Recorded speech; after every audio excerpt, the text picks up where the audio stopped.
Hey guys, welcome back for part 2 of the Jessica Jones Season 2 Binge-Watch episode of the Ride Back. Just a reminder, I am going through each individual episode and spoiling the hell out of them. So once again, if you're clicked on this video to see me just give broad thoughts with no spoilers, wrong video, alright? So there's your warning. Here we go. This was a flashback episode. So immediately it's like my favorite episode. It focuses on Jessica's life prior to her interaction with Kilgrave, but after she has a wreck, after her family wrecks and all of her family dies. So, like I said, this is probably my favorite episode. So far, because there's a lot of stuff here that shaped Jessica's life. We see a boyfriend that she gets as Trish is becoming, she's no longer the little kind of TV show Disney personality. She's now like kind of more a singer, if you want to call her that. But Jessica goes in a different route. She hooks up with a bartender who she apparently really likes. And it's where she gets her drinking problem, I think. Her badass attitude, which she already had, this just made it worse. She gets her jacket while she's dating him, as well as he is going to call a club that he wants to build, Club Alias. So hence the name of where she gets Alias Investigation. So we see a lot of her past building in this episode. Other than that, it's like a missing piece of the puzzle that that we would love to know about Jessica Jones. So there's that. Oh, and I will say this: if I have to listen to "I Want Your Cray Cray" again, I might have to jab out my eardrums with a pin. Episode 8. Well, every series has like a roller coaster feel. And after an up from the previous episode, I feel like we came back down for this one. This episode is dealing with Jessica reconnecting with her mother, who's named Alyssa, and they also have the plot with Hogarth, who might actually have a cure. And she ends up sleeping with the girl they found on the streets earlier, Eliza. And on top of that, Trish does give Malcolm, who, if you remember from the previous season, is an addict, and she gives him some of that inhaler drug that she got from Simpson when he died. So that's not good. These daggum drug addicts they can't control themselves.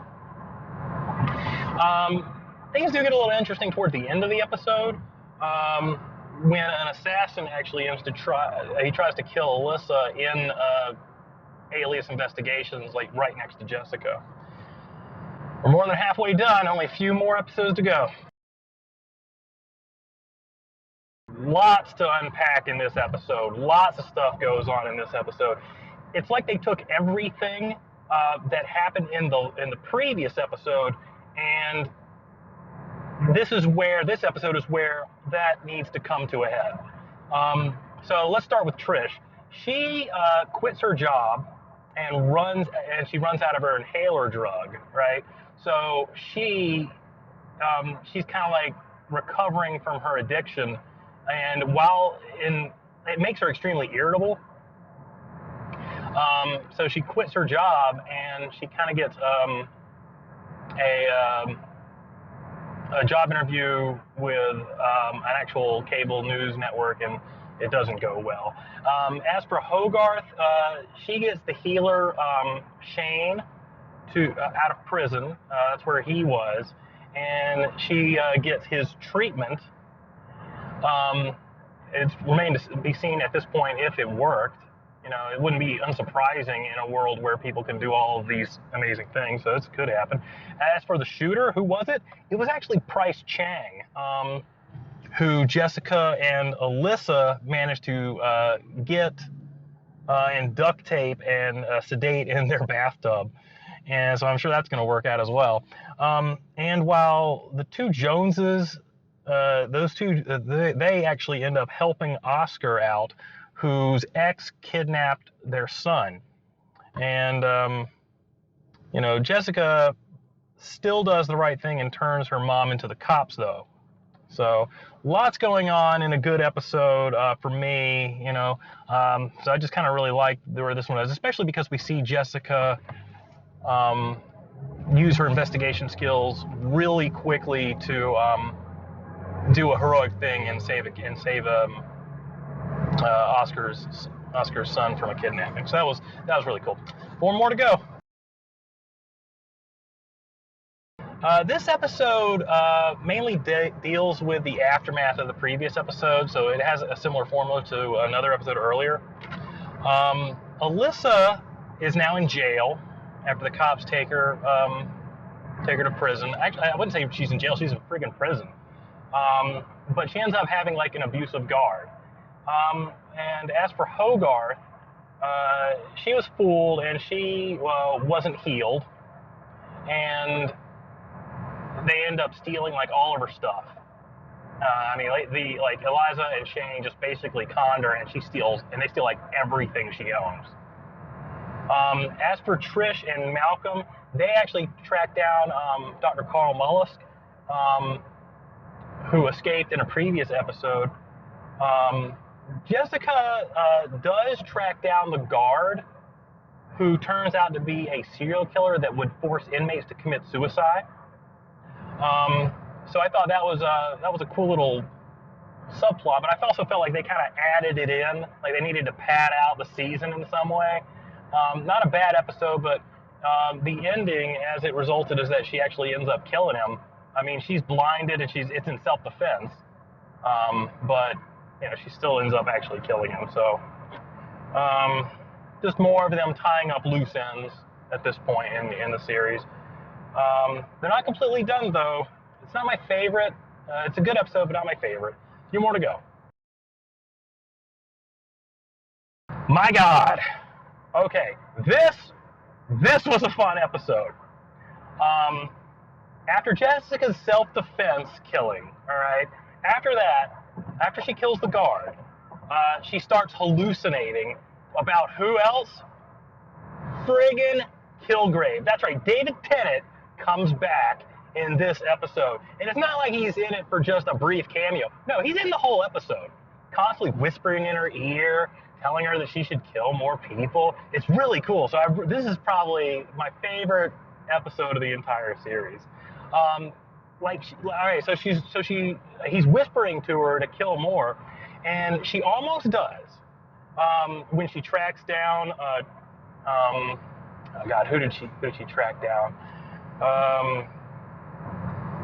She tracked down Trish, who wants powers from Mollusk, and she almost kills Mollusk because Mollusk almost killed Trish. You know, these experiments that he does have a tendency to backfire.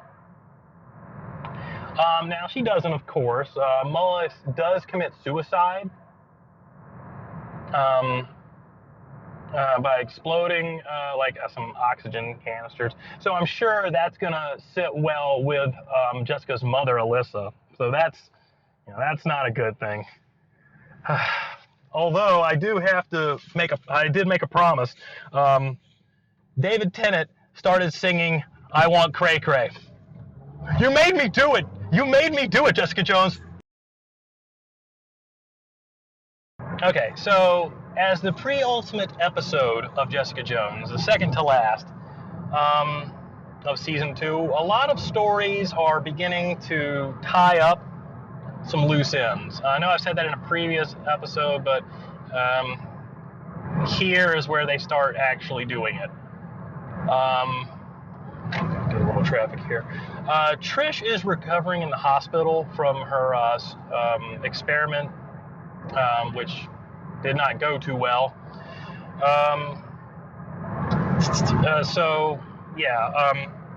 Gosh, where was I? All right, so Trish is recovering in the hospital, even after Alyssa, who's broke out of prison, tries to kill her. And she survived. So we might actually end up seeing Hellcat, who her character turns into later on. As for Hogarth, she actually ends up tracking down Eliza and Shane. And at first, and Turk shows back up, someone who's kind of shown up in all the episodes is kind of a shady little arms dealer, or he gets all kind of stuff.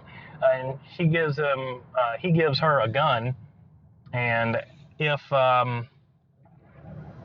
you think that she's going to end up killing them both, but that's actually not what she does. She actually tricks Eliza into shooting Shane and killing him. So what's better than getting revenge on something you didn't actually do, I guess. So there you go. Hogarth's story is practically tied up at this point.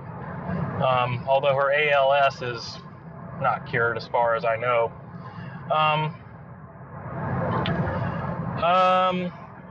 Jessica confronts her mother again. Most of the second to last episodes are better than the finale, but I hope this isn't the case, because this one wasn't their best. If anything, they should have saved Kilgrave for this part, because that was a much more fun episode. But who knows? We'll see how it ends. One more to go. Episode 13, season finale to Jessica Jones, season 2. The final episode kind of surprised me for a couple of things. First, it's about Jessica going along with her mother. She's actually trying to help her escape, which is for someone who loves justice, she does respect the law a lot, so she does seem to do this. So, and her helping her mother out just seems a little weird how this is going to end. As for with Trish, believe it or not, she actually, in the episode, this is so weird, this makes no sense to me, they're driving, I guess, up north to Canada, and somehow Trish recovers from the hospital and knows where they're going, and it's at like a fairground, and they're riding the Ferris wheel. She just kind of stops. Alyssa just kind of stops and says, "Okay, I'm not gonna run anymore." Which I'm like, okay, well then why did you go all the way here? And then out of nowhere, Trish shows up, and from the ground to the Ferris wheel up, headshots her with one bullet. How? You can argue that she might have like powers at this point, but I'm like, what? She shot a gun before, but seriously, a handgun from low angle up to on a moving target, one shot, headshot. Okay, I'm just supposed to believe it. All right, so anyway, the season was all about, for me, this Jessica Jones season 2 was all about loss. Jessica Jones is meant to be felt sorry for, in my opinion. No superhero has to deal with more shit than she does, and I kind of feel bad for her for that. She gets her mother back only to lose her after we found out she became a serial killer. And that's a lot of smoke up ahead. I hope nothing's on fire. She loses her best friend, almost like a sister, because she's the one who killed her mother. She loses her associate Malcolm, that she pushed away, and she loses him to her rival PI agency, Peter Chang. So he goes over there, and that agency is hired by Hogarth. So she's lost, I don't know if she's technically lost a client, but I mean, that seems to me, it certainly seems like she lost everything, doesn't it? Hold on, gotta turn here. And this car is taking up the whole friggin' turn road.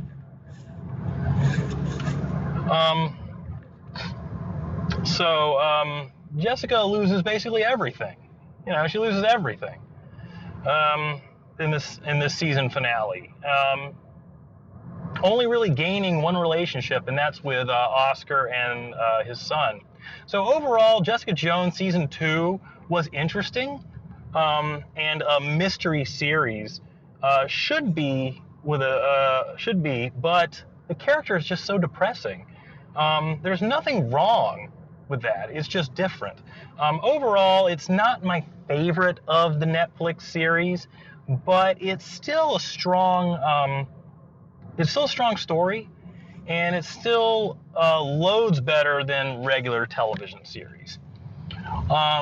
So the final overall thought on the whole thing is, yeah, go out, check it out. I don't know if you really need to binge watch it, but you know, if you want, do so. But until next time, guys, I will see you on the next episode of The Ride Back. Thank you very much. Bye. Hey everyone, thank you for watching, and please take a minute to like, comment, and subscribe for more super videos.